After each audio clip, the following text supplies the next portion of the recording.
Now, let's dive deep into this big LGBTQ story for today. I'm Alex Morash, and let's queer up gay culture. This LGBTQ plus History Month honors past while facing dramatic challenges. Every October, the United States celebrates LGBTQ plus History Month, a time to recognize the struggles, triumphs, and contributions of the queer community. What began in 1994 with the vision of a Missouri high school history teacher named Rodney Wilson has now become a vital part of the national conversation.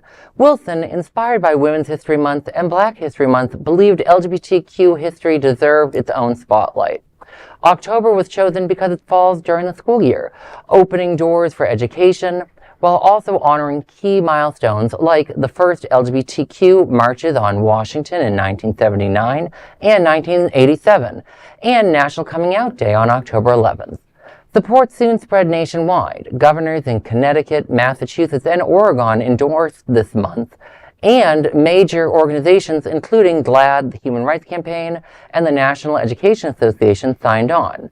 By 1995, Newsweek was covering what was then known as Gay and Lesbian History Month. Today, LGBTQ plus History Month remains a celebration and a form of resistance. Wilson, speaking to The Advocate, said, quote, "In a season of unrelenting federal attacks on academic freedom, curricular independence, and LGBTQ people, it's vital that we resist the current of events in every way available, including by means of history/heritage months such as the LGBTQ plus History Month," end quote. He noted that federal crackdowns on DEI programs have shuttered some campus queer centers, but also pointed to signs of resilience, highlighting strong programming at Syracuse University, Georgetown, and Southern Illinois University. Wilson also celebrated community-driven efforts like Equality Forum's annual Icons Project, which now honors over 600 LGBTQ figures. This year's icons include Missouri's own rising star, Chappell Roan. From its origins in one teacher's vision to a national commemoration of LGBTQ plus History Month continues to shine a light on history even as today's political battles underscore its urgency. You know, I really enjoyed The Advocate interviewing Rick Wilson and doing this piece because, one, I enjoy LGBTQ History Month partly to bring up all the troublemakers of the queer community, but also, like, I don't know the most about its history of the History Month. It's nice to know it was picked in October because it is a school year month, and it's not September when kids are still getting into school. They don't even know where the bathroom is or how to get a hall pass, so they actually can focus on it in October. And it is a scary time to talk about LGBTQ history in some ways in this country. There's so much going on, and where we go as a community should be discussed this month. Where we've been, where we are, and where we're going is such an important topic that we don't discuss enough of. I mean, imagine him trying to get that started in 2025. I mean, boy, I'm glad he did it when he did. But let me just say, if I had a history teacher in high school that looked like that, I would have been an A student. I would want detention. I want detention with that teacher.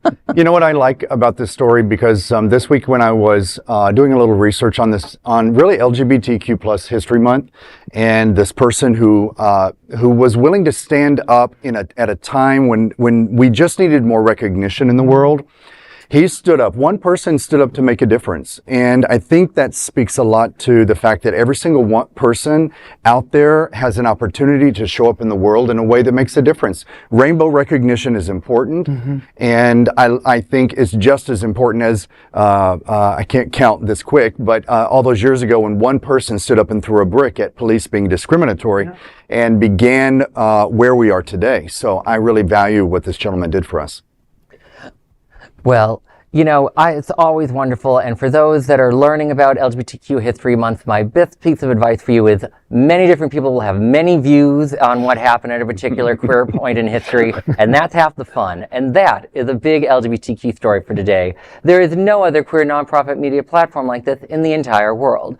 Support our LGBTQ stories by subscribing and sharing Queer News Tonight.